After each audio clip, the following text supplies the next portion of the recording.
Let's learn how to make a Persian-style kebab.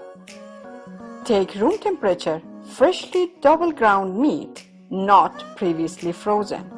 Mix it with excess water drained, grated onions, salt, black pepper, turmeric, and diluted saffron. Then knead the dough with fingers until it's well combined and marinated for at least an hour. Take a bowl of the mixture and spread it on the middle section of 1-inch wide metal skewer.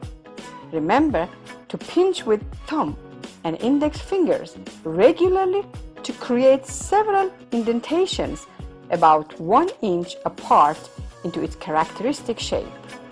Grill the skewers on barbecue by placing them over the red-hot coals. Turn them constantly to ensure a perfectly even grilling for about 15 minutes.